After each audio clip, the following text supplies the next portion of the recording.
Eto kung titignan natin itong comment nitong si graduating Congressman Abante doon sa isang resource person, hindi ito magandang tignan. Kasi ito po ay isang malinaw na discrimination sa isang kapwa mo Pilipino.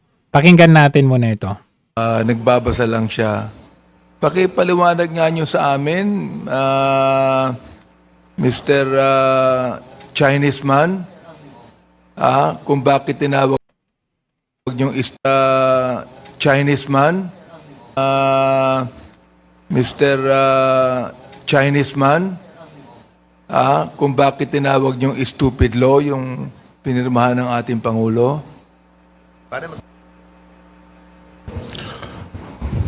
Ayan. Tinawag na Mr. Chinese man si Kaado, no? Alam natin lahat na hindi po naman siya Chinese.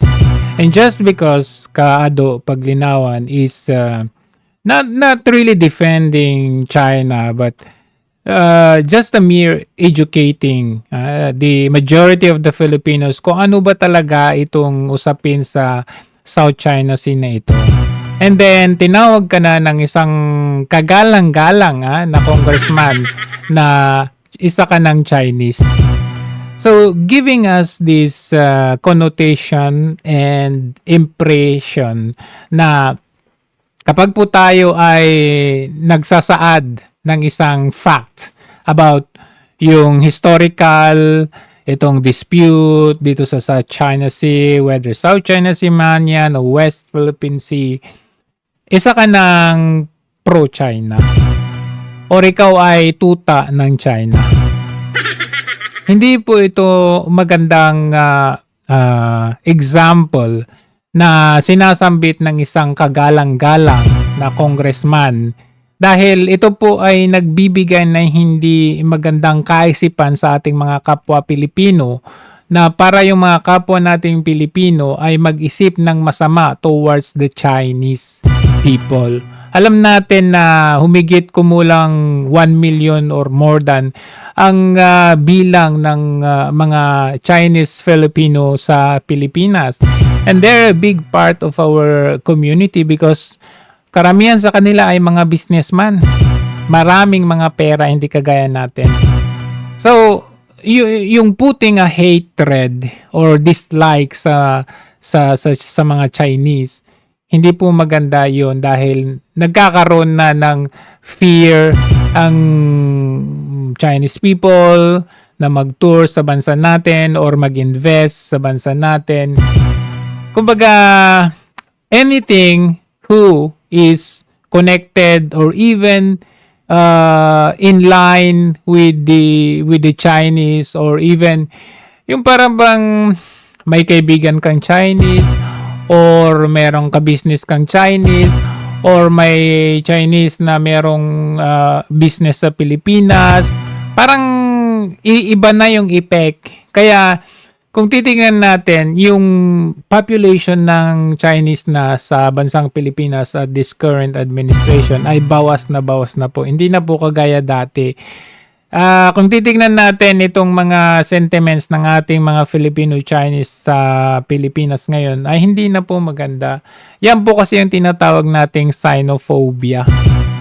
The dislike or hate on the Chinese people, hindi po maganda talaga yun. Discrimination po yun.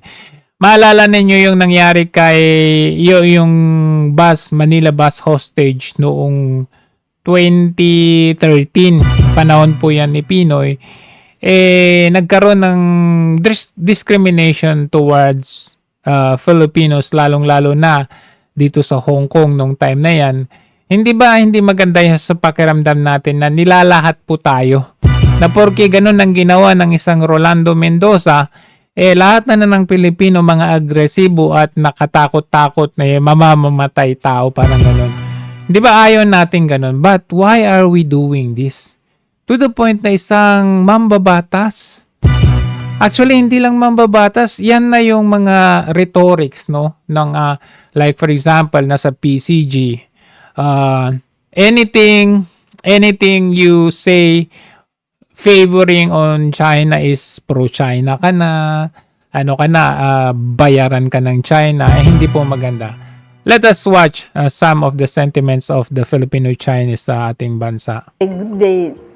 You see this kind of racial profiling, especially in these days when the pogo, the illegal gambling issues are coming up.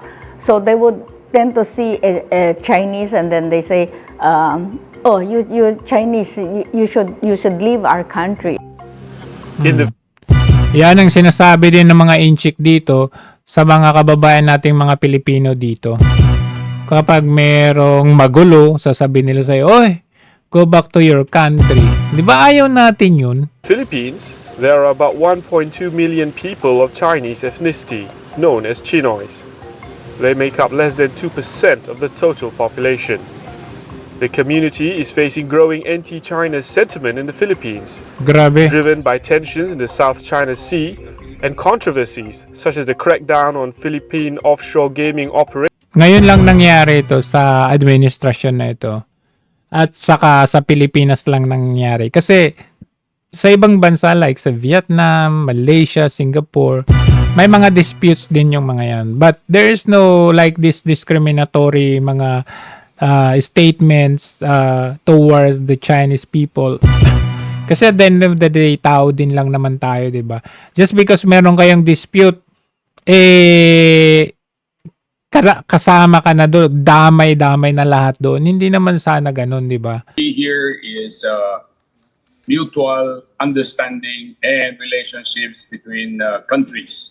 The Chinese students are here to study English basically and to learn our culture, our Filipino culture in Cagayan and maybe in other parts of the country. Considering that the numbers of foreign students, specifically in Chinese students, according to BI or Bureau of the Immigration, there are only 1,516 Chinese students. Napakaliit po compared to Malaysia, which has 39,000, and Thailand, which has 21,500. So napakaliit. I don't know why are we so concerned about this. And basically, they are students.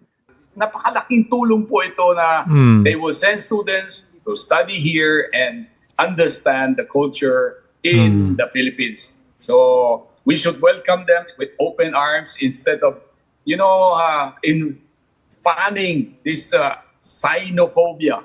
Lahat ng galing China ay isang masama. Huwag naman ganon, di ba? Ako po'y Filipino. I have Chinese blood. But ako po'y tunay na Pilipino, and I believe that learning Chinese will help us not just in understanding. So, yun po yung basic na lesson doon or tema ng sinasabi dito ng ating Filipino-Chinese community. Para bagang coming from isang mambabatas na, ikaw, Chinese man. This is racial discrimination. 'Di ba? Parang ang dating dahil tinawag kang Chinese, masama kang tao. Yun kasi yung parang itinatanim ng mga kagaya ng mambabatas ng Abante na ito sa taong bayan. Na kapag ikaw ay Chinese, ikaw ay somehow maybe liking the products of Chinese, masama kang tao Ganon yung dating nito, and it's not very, very good for us kasi sa totoo lang, they are our neighbor and we have a very, very long history of relationship, China and Philippine relationship. Tapos, heto ka, porque yung si Kaado ay sinasabi, wala namang West Philippine Sea. Ganito naman kasi. Hindi naman nire-recognize ng China ang UNCLOS. Tapos tatawagin mo ng Chinese man. Deeper study on the natures of people's perception about China. But people's perception about China is a result of growing Western narrative. Tama, sabi niya, Western narrative kasi yan Yung xenophobia, yung magkaroon ka ng pagka-disgusto or hatred sa mga Chinese, pero wala na tayong magagawa. We should be living in harmony with China. Bakit? Gamit nyo China product eh. Pati yung electric car na ngayon, wala na, tinatalo na ang Tesla ngayon. And about China. So there's a need to really balance that kind of Western narrative. You know, the Philippine media is controlled by Western media outlets. Agoy! And this Western-controlled media is also supported by elite that is also supportive of American policy in the Philippines. That is, in fact, the result on why there is a survey like that indicating a growing anti-China sentiment. But this anti-China sentiment is a product not of correct understanding, but a product of misunderstanding, a product of misinformation, and a product of ignorance. If you read Agoy, media, ignorance. there are a lot of negative reporting about China, and that is not the overall picture. But the overall picture is that Philippines and China, Filipinos and the Chinese, we are all friends. Chinese Coast Guards saving Filipino fishermen during disasters, and that is also happening. Walang Coast Guard nung time na yun, nung may nalulunod na mga fishermen, Filipino fishermen. With the Philippines, but those things are not being reported very well. So we need to report more positive things in order to create a more positive image of Philippines-China relations. Sa mga, kapag meron tayong mga disaster, sila unang tumutulong. Sila pinakamalapit sa atin. Yung Amerika, ano itinutulong sa atin? Gusto tayo magkagera. Gusto tayo bigyan ng mga weapon para parang ala Vietnam tayo noong araw. Ukraine, Russia, Ukraine, Israel, Gaza. Ganun ang gusto ng Western sa atin. States can play a role in peace and instability in the Asia Pacific, but this role should not be used for strategic encirclement of our close neighbor, China. You know, I'm writing a book. China and the Philippines lived very peacefully for more than 1,000 years until Spain colonized us, until America colonized us, until Japan colonized us. We have very good attitude towards China, but we were colonized by Western powers with strong anti-China attitude. Tama. And now, we're having that attitude too. We want to go back to our shared past of peaceful coexistence.